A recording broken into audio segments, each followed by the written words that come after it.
हरे कृष्णा, राधे राधे, नमस्कार प्रिय भक्तगणों, स्वागत है आप सभी का आपके अपने चैनल ज्ञानार्थ में।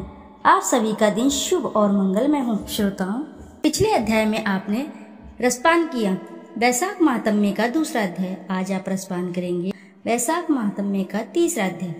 नारद जी बोले, जो मनुष्य श्रेष्ठ ब्राह्मण को पलंग दान करता है, ब्राह्मण की उस पलंग पर सुख से सुलाकर ठंडी ठंडी हवा की जाए तो संपूर्ण धर्मों के साधन से उसका शरीर निरोग रहता है।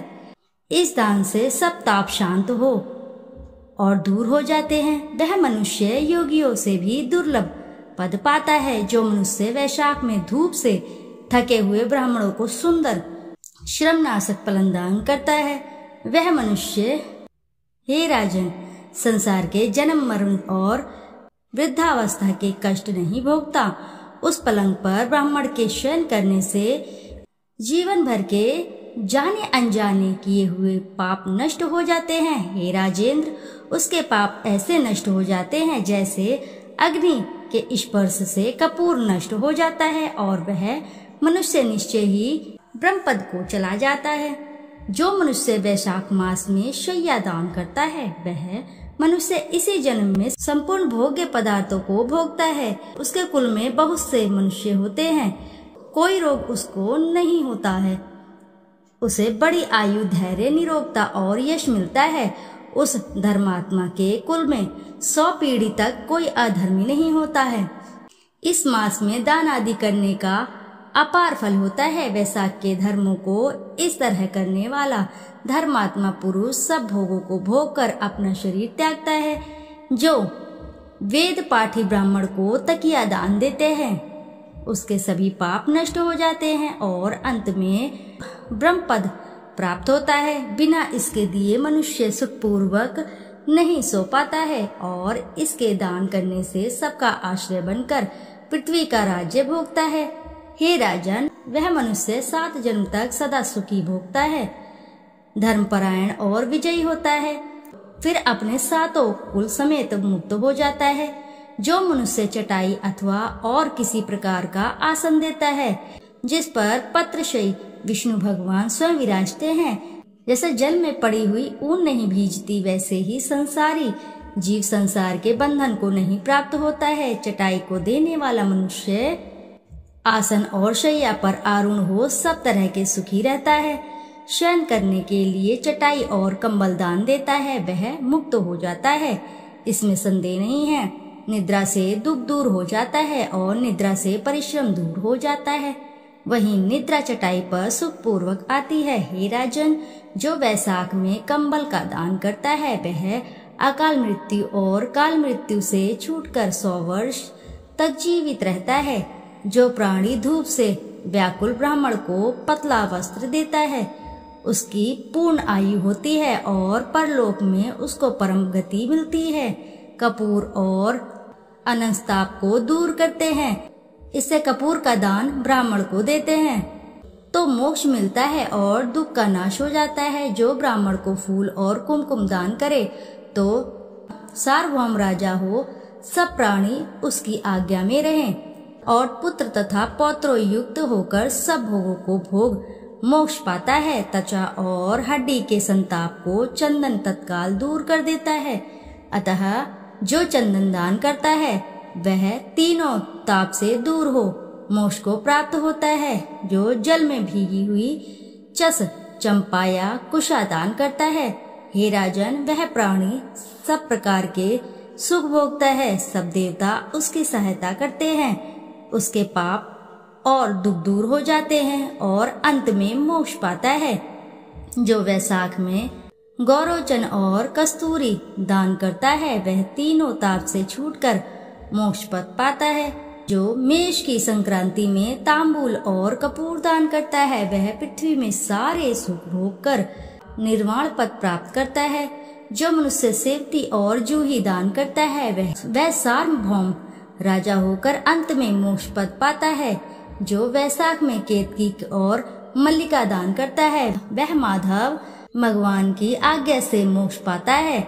जो मनुष्य ब्राह्मण को सुपारी और अन्य सुगंधित द्रव्यों का दान करता है और हे राजन, जो नारियल दान करता है उसके पुण्य के फल चित्त लगाकर सुनो। वह 7 जन्म तक ब्राह्मण के घर जन्म लेता है और धनवान तथा वेद पाठी होता है। फिर वह 7 कुल समेत विष्णु लोक को जाता है। हे राजन, जो प्राणी विश्राम मंडप बना ब्राह्मण को दान देता है उसके पुण्य के फल को कहने की मेरी सामर्थ्य नहीं है। जो मनुष्य छाया मंडप बनवाकर भीतर बालू बिछा देता है और उसमें प्याऊ लगा देता है वह स्वर्गलोक का स्वामी होता है। जो मनुष्य मार्ग में बाग बगीचा तड़ा कुआ झोपड़ी बनवाता है वह बड़ा धर्मात्मा है, उसका पुत्र है, संतान प्रकार की है। इन 7 में से जो एक भी नहीं करता वह मनुष्य स्वर्ग को नहीं जाता।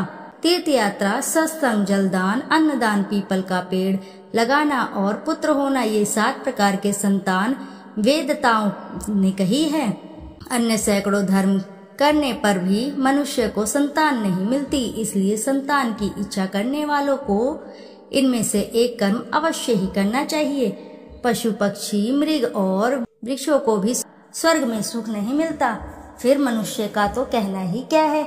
जो मनुष्य सुपारी, नागवल्ली, कपूर और अगर सहित पान दान करता है वह निश्चय ही शारीरिक पापों से मुक्त हो जाता है तथा यश, धैर्य और लक्ष्मी प्राप्त करता है। रोगी रोग से छूट जाता है और निरोगी मोक्ष को पाता है। जो वैशाख में तापनाशक छाछ का दान करता है वह विद्यावान और धनवान होता है, इसमें संदेह नहीं है, क्योंकि गर्मी की ऋतु में तक्र के समान कोई दान नहीं है। इसलिए मार्ग के कारण थके हुए ब्राह्मण को छाछ का दान करें। और जो मनुष्य नींबू का रस और नमक डालकर अरुचि नाशक छाछ का दान करता है वह मोक्ष पाता है। जो गर्मी से व्याकुल ब्राह्मण को दही की लस्सी पिलाता है, हे राजन, उसके पुण्य का फल कहने में मुझ में कोई सामर्थ्य नहीं है। जो वैशाख महीने में अच्छे चावल दान करता है उसकी बड़ी आयु होती है और वह सब यज्ञों के फल पाता है। जो तेज रूप गौ का घी दान देता है वह अश्वमेध का प्राप्त कर विष्णु भगवान के आनंद पाता है। जो मेष संक्रांति में ककड़ी और गुड़दान करता है वह संपूर्ण पापों से छूटकर श्वेत दीप को चला जाए। जो मनुष्य दिन के ताप की शांति निमित्त ईख का दान करे उसका अनंत पुण्य होता है।